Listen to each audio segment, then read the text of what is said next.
یہ 16ویں صدی میں سلطنت عثمانیہ کے سلطان احمد سلیمان کے شاہی حرم کا منظر ہے، جہاں ایک کنیز کی آمد نے ان کے دور اور سلطنت عثمانیہ پر گہرے نقوش چھوڑ دیے۔ یہ دور رس اثرات والی پیش رفت ان کے حرم اور زندگی میں روکسیلانہ یعنی خرم سلطان، جنہیں آج حوریم سلطان کے نام سے یاد کیا جاتا ہے، کی آمد کے باعث تھی۔ سلطان احمد سلیمان اور حوریم سلطان کے نام سے منسوب ایک مسجد گزشتہ روز یوکرین کے شہر ماریپول میں جب روسی شیلنگ کا نشانہ بنی تو اکثر افراد یہ سوال پوچھتے نظر آئے کہ روکسیلانہ کون ہے اور ان کا یوکرین سے کیا تعلق ہے۔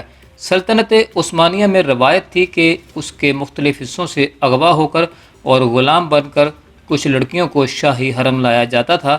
ان میں سے اکثر کا شمار اپنے دور کی طاقتور ترین عالمی شخصیات میں ہوا۔ سلطان سلیمان کے حرم میں اس سے پہلے بھی کنیزیں تھیں اور ان کے پہلے سے بچے بھی تھے، لیکن ان کے اور حوریم سلطان کے تعلق کی اس سے پہلے مثال نہیں تھی، اور ایک مورخ کے نزدیک سلطنت عثمانیہ کے اس دور کو سلیمان اور روکسیلانہ کا دور بھی کہا جا سکتا ہے۔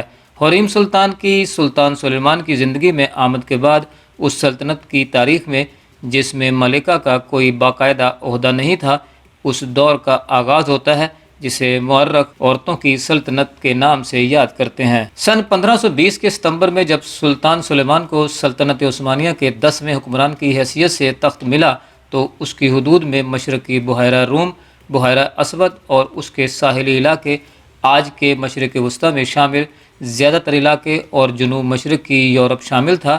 ان کے دور کے ابتدائی برسوں ہی میں بلگراد اور بحیرہ روم میں رہوڈز کے اہم جزیرے کی فتوحات سے شروع ہو کر سلطنت کی حدود مغرب میں یورپ اور مشرق میں ایشیا میں مزید پھیل گئیں۔ تاہم مورخین کے مطابق اس وسیع و عریض سلطنت پر تقریباً 50 سال حکمرانی کرنے والے سلطان سلیمان کی زندگی کے سب سے اہم لمحات میں سے ایک روکسیلانہ یعنی حوریم سلطان کا ان کی زندگی میں آنا تھا۔ مورخ لیسلی پیریس سلطنت عثمانیہ میں شاہی حرم اور عورتوں کے کردار کے بارے میں اپنی کتاب imperial harem, women and sovereignty in the Ottoman empire میں لکھتی ہیں کہ عثمان پہلا سلطان اور ان کے بیٹے اورہان کی نسلوں کے بعد بظاہر سلاطین کے سب بچے کنیز ماؤں سے پیدا ہوئے تھے، لیکن سن 1520 میں حوریم سلطان کے دور کے آغاز سے لے کر 17ویں صدی کے وسط میں قسم سلطان کی موت تک سلطنت عثمانیہ کئی اعتبار سے ان خواتین کے زیر اثر تھی، جن کی طاقت کی بنیاد اس بات پر تھی کہ وہ اپنے دور میں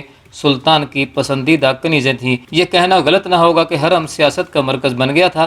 حرم کا مرکزی رجحان سیکس نہیں بلکہ خاندانی سیاست تھا۔ کنیزوں کے اثر و رسوخ کے اس دور کے 4 اہم کردار ہیں: خرم یا حوریم سلطان، ان کی بہو نور بانو سلطان، اور پھر ان کی بہو صفیہ سلطان، اور آخر میں صفیہ سلطان کے پوتے سلطان احمد اول کی پسندیدہ کنیز قسم سلطان۔ عثمانوی تاریخ میں عورتوں کی سلطنت کا یہ زمانہ یورپ میں بھی طاقتور ملکاؤں کا زمانہ تھا، جن میں انگلینڈ کی ایلزابتھ اول اور فرانس کی کیتھرین دامیدیچی شامل ہیں۔ یہاں یہ بات قابل ذکر ہے کہ یورپ کے مختلف علاقوں سے اغوا ہو کر اور بازار میں بک کر عثمانوی حرم میں پہنچنے والی ان کنیزوں کی دنیا کے دوسرے شاہی خاندانوں سے برابری کی سطح پر اور پورے شاہی ادب آداب کے ساتھ خط و کتابت بھی ہوئی۔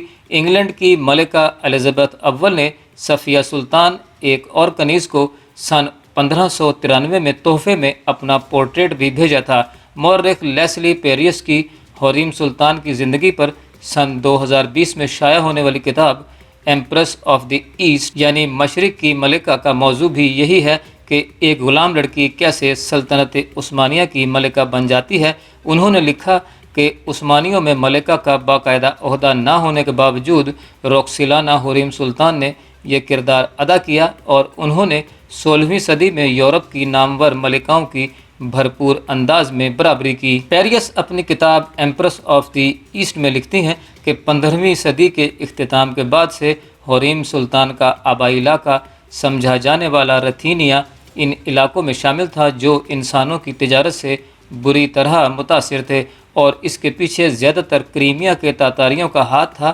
تاہم وہ اس کاروبار سے منافع کمانے والے پہلے لوگ نہیں تھے، کیونکہ بحیرہ اسود کا یہ علاقہ زمانہ قدیم سے غلاموں کی تجارت کا مرکز رہا ہے، اور سلطنت روم اور پھر بازنطینی سلطنت اور بغداد کی مشہور عباسی خلافت میں بھی اس تجارت کے خریدار رہے ہیں۔ انہوں نے لکھا کہ اس زمانے میں انسانوں کی تجارت اور کسی کو جنگ میں قیدی بنانے میں بہت باریک فرق رہ گیا تھا۔ تاتاری اپنے آپ کو مڈل مین نہیں بلکہ جنگجو سمجھتے تھے، اور کافا شہر میں غلاموں کی منڈی میں کاروبار کرنے والوں میں یہودی، یونانی، آرمینیائی اور کچھ اطالوی شامل تھے۔ دوسرے لفظوں میں غیر مسلم۔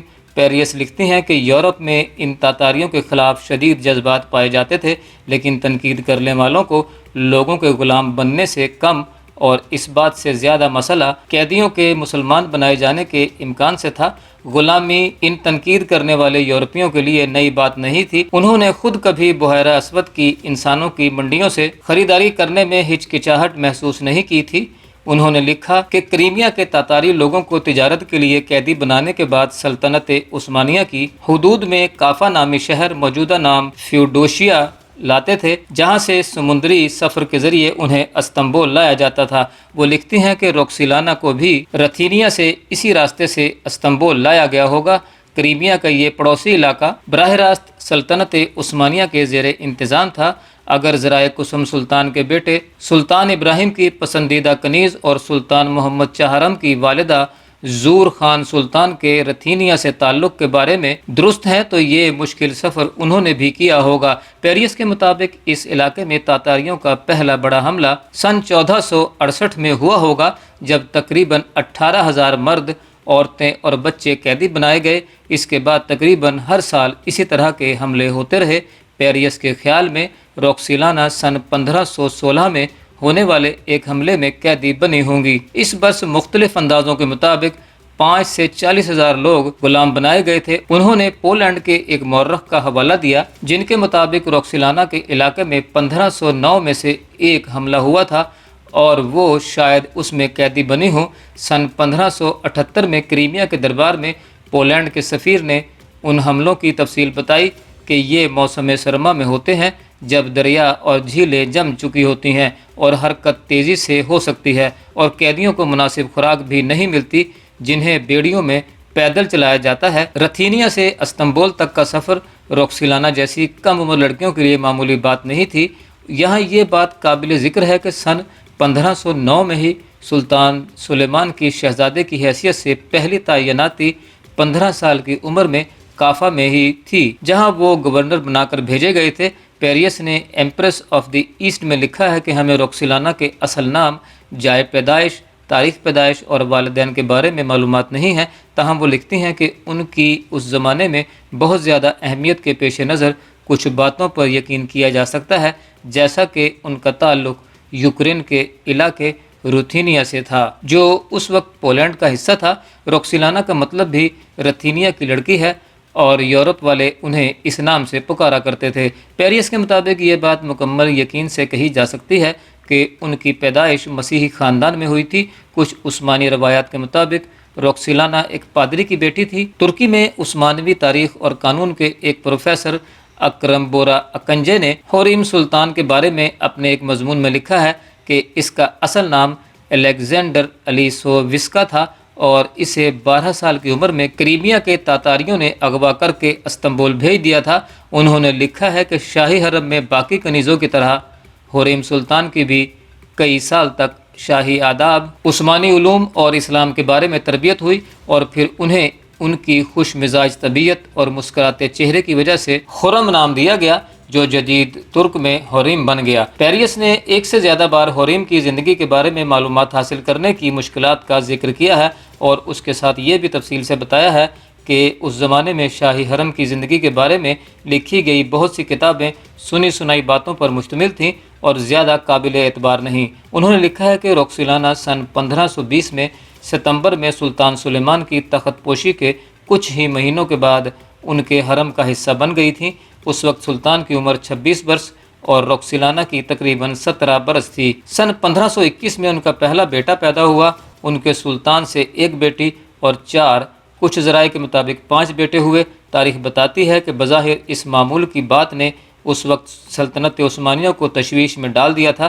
پہلے بیٹے کی پیدائش تک تو بات ٹھیک تھی، لیکن اس کے بعد اسی کنیز کے ساتھ تعلق جاری رکھنا مورخین کے مطابق سلطنت کی نسلوں پرانی روایات کے خلاف تھی۔ سلطنت عثمانیہ اس وقت تک 2 صدیاں اور 9 سلطان دیکھ چکی تھی، اور مورخین کے مطابق ایک عثمانی سلطان کے لیے کسی بھی اور بادشاہ کی طرح سیکس صرف مزے کی چیز نہیں ہو سکتی تھی، کیونکہ ان کے اہم سیاسی نتائج تھے۔ خاندانوں کے اقتدار کے بقا کا دار و مدار اسی پر تھا۔ یہ ایسا فعل نہیں تھا جو نتائج کو دھیان میں رکھے بغیر کر لیا جائے۔ حرم میں سیکس کے کچھ ضوابط تھے۔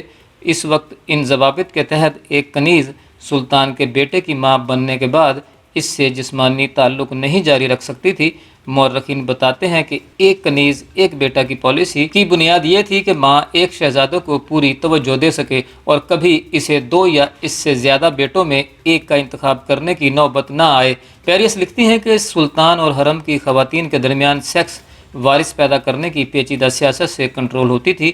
اگر کسی کا خیال تھا کہ خرم کا سلطان کے ایک سے زیادہ بیٹوں کی ماں بننا غلط تھا، تو سن 1536 میں سلطان سلیمان نے اپنی پسندیدہ کنیز حریم سلطان سے شادی کر کے نہ صرف اپنی عوام بلکہ استنبول میں تعینات اہم عالمی سفارتکاروں کو ایک بار پھر حیران کر دیا۔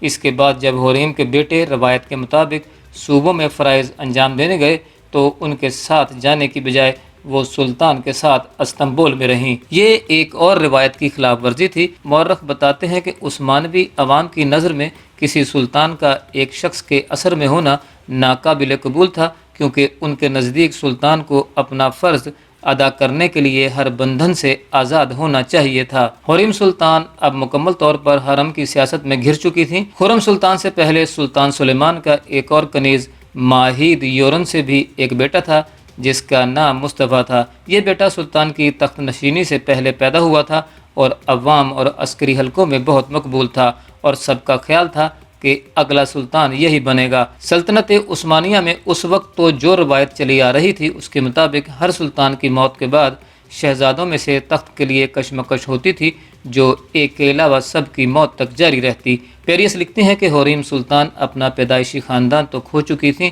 اب شاید دوسرا خاندان کھونے کا خدشہ ان کے ذہن میں رہتا ہوگا کہ اگر مصطفیٰ سلطان بن گیا تو اس کے بچوں کا کیا ہوگا۔ مورخین کے مطابق اس وقت سلطنت کے وزیر اعظم ابراہیم پاشا کی ہمدردیاں بھی مصطفیٰ کے ساتھ تھیں۔ اب حالات کچھ اس طرح آگے بڑھے کہ مصطفیٰ اور ابراہیم دونوں کو سلطان نے عہدوں کی حدود پار کرنے اور بغاوت کی منصوبہ بندی کے الزام میں مروا دیا۔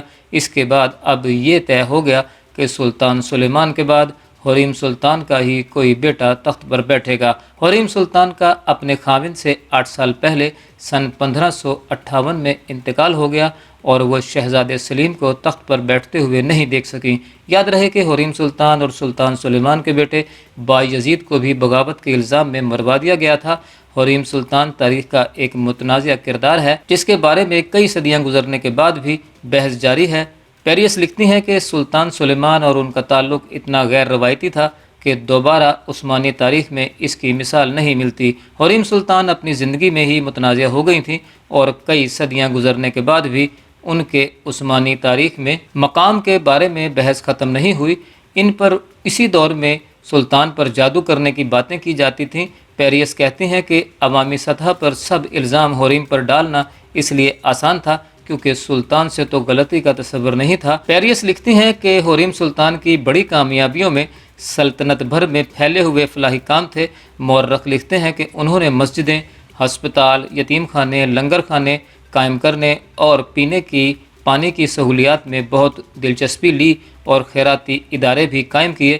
وہ لکھتی ہیں کہ حریم سلطان غلاموں کو آزاد کروانے میں بہت دلچسپی لیتی تھیں، جس کی وجہ شاید ان کا اپنا ماضی کا تجربہ تھا جسے وہ نہیں بھلا سکی تھیں۔ انہوں نے لکھا کہ ان کے فلاحی کاموں سے ان کے بعد بھی نچلی سطح تک ہزاروں خواتین کو فائدہ پہنچا۔ ان کے قائم کیے گئے کئی فلاحی ادارے آج بھی قائم ہیں۔ حریم سلطان سفارتی محاذ پر بھی بہت متحرک تھیں۔ اس کی ایک مثال کے طور پر سلطان سلیمان کے دور میں خرم سلطان کے آبائی علاقے پولینڈ سے سلطنت کا مسلسل رابطہ رہا۔